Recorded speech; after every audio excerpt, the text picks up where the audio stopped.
Welcome to a special Saturday edition of Daily Dose of Septuagint. And if you are watching this on the day when it was posted, it is Silent Saturday between Good Friday and Easter Sunday.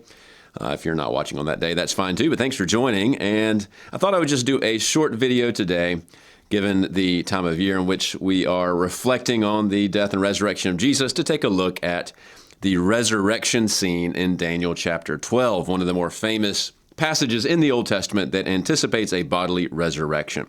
We're going to be taking a look at it in Codex Alexandrinus today, and we'll be focusing on the Theodosian text of Daniel 12. The main reason for that is the Old Greek version of Daniel 12 verse 2 is a little bit quirky in certain places. The Theodosian text is a little bit more tightly aligned with the underlying Hebrew. And I thought it'd be fun just to be in Codex Alexandrinus again. But you'll see on screen here that it's quite messy in this section, at least in the facsimile that is available.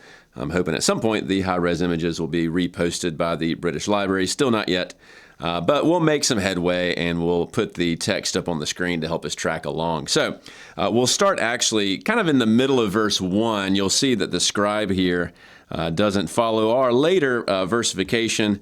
This is actually midway through 12:1 here with this chi that's got the ekthesis into the margin, the enlarged K, and so forth. So let's just begin by taking a look at the last bit of verse 1, then we'll focus our time on verse 2. This first little bit is a little tricky, but you'll start, of course, with your kappa here. You got your alpha, your iota, so there's your chi, and then we have an E, N, so that's in. Now, it's a little bit blurry, but there's a tau and an omega here. So in tau, you see the data there following the N. Now, this bit is quite tricky, but there's a chi-rho buried in there somewhere. I think the kappa is maybe here. There's your alpha, iota somewhere. It's all smudged. There's your omega. So you'll see your chi-rho. It gets a little bit better after that. So you see a kano in that time. And then here out to the right, we start our verb. You have the sothese. It's going to finish on the next line, but you see your lunate sigma, your omega, etc. That's pretty clear. And then it finishes on this next line. You got your tau alpha iota, so thesitai. Now, who's the subject? This is where it starts to get a bit blurry once more. It's ha here with your article. You see that down here. And then you have a lambda, alpha buried in there, omicron here, and lunate sigma. So halaas, and then we have su. Your people. So in that time, your people will be saved. And then we have a modifier of that, pos. You see that your P there's pretty clear, your alpha, your sigma, so pos, and then omicron here, ha, and then you see hurethes. Nice little aorist participle there, those who were found. Hopefully you can make out, there's your upsilon, etc., your rho that goes down below the line. Then we have an article here, which, by the way, that's only in Alexandrinus. The other versions of Theodosian don't have that repeated article, but it's just sort of the, the participle, the, and then we're going to have a description. So that's a pretty normal way to do attributive stuff. And then ge is starting there. It's part of a verb. It's going to finish on the next line. You have your second ge, so gegramenos, and so the rho, your alpha, two M's back to back, or muse, N-O-S, or E-N-O-S. So ha gegramenos, and then N, you see that one pretty clearly, te, pivoting to feminine, biblo. In the book of life, etc. You see that actually the scribe here does a little raised dot. We have a period typically, like in Rolf's Honhart. So that's the end of verse 1, and the only reason why I mentioned that is that it frames the situation. There's salvation that's going on in this eschatological time, those who are written in the book, and so a lot of that resonates, of course, with the New Testament, particularly the book of Revelation. But the scribe kind of forces us to do verse 1 because he starts verse 2 right here in the middle of things, and verse 1 was on a prior sort of chunk. So that is verse 1. Our attention now to verse 2. So we're going to just be moving down a bit, and we're going to pick up where we left off after this raised dot. So you'll see there's going to be a chi here. And then at the start of the next word, you got a P plus an omicron plus a lambda. So I'm just going to kind of throw that in here. I don't want to waste too much space. So that's the start of the next line. The paloi finishes here as we go down one line here. So we have kai paloi. And then now, so and many, tone. You see that tau plus the omega plus the nu there. So a nice little genitive plural there. So many of, and then it's a little hard to see this, of course, but cathodontone. So you got your kappa, you got an alpha, you got a theta, you got an epsilon, upsilon, delta. You can sort of make that out. You got an omicron, nu, tau, and then it starts to be more clear. So cathodontone, that's those who are lying down or sleeping, something like that. And then the engase is pretty straightforward. So in the ground, and in the Hebrew, it's in the kind of in the dust. We'll see that here in a second. But here we have the engase.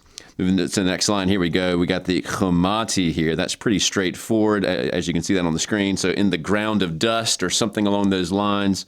And then we have another verb, which is a little bit difficult to make out because of all the smudging, but you have an epsilon, gamma, epsilon, rho, another epsilon. Excuse me, that's a theta, even though it kind of looks like an epsilon. Got an eta that's barely visible, sigma, and then we finally see the ontai ending there. So it's just this middle bit that keeps giving us problems because of the state of the images, but eger thesantai. So those who are lying down in the ground of dust, something like that, will be raised. So there is our use of egero, very common in the New Testament as well. Of course, that can mean, to get up, to lift up, to wake up. In this case, it's going to be to rise up out of the earth, out of the dust. This is clearly a resurrection idea here.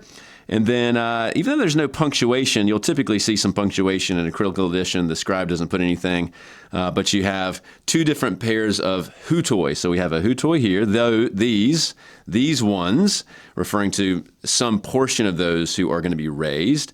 And then you have an ace. What are they going to be raised unto? Next line, Zoane. I think that's fairly clear. You see your zeta there. I love how Alexandrinus does the zetas. Omega, eta, nu here.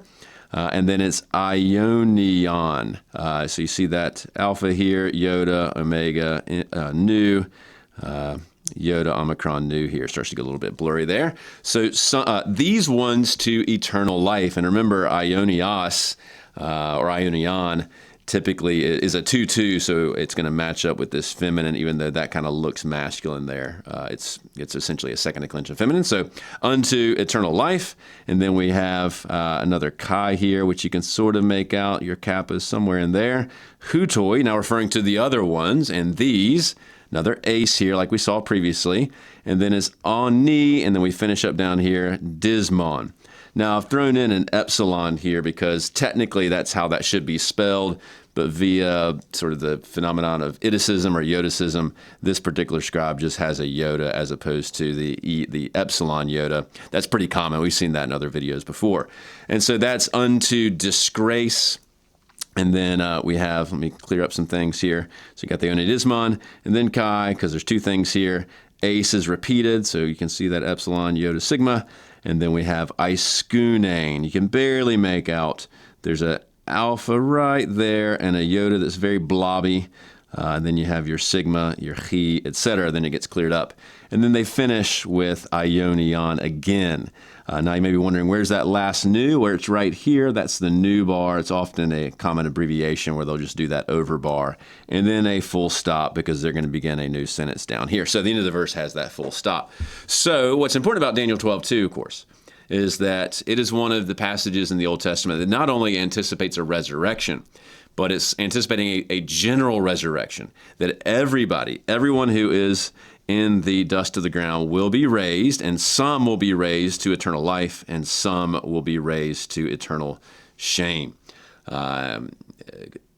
Just anticipating the idea that there's a final judgment, some unto eternal life with the Lord, and some to punishment. And so one of the passages that anticipates this bodily resurrection, it would have been the conceptual background for understanding Jesus' own resurrection. So if you've enjoyed this, taking a look at Resurrection, Daniel 12:2, and have a blessed rest of your day. Enjoy Easter, and thanks for tuning in.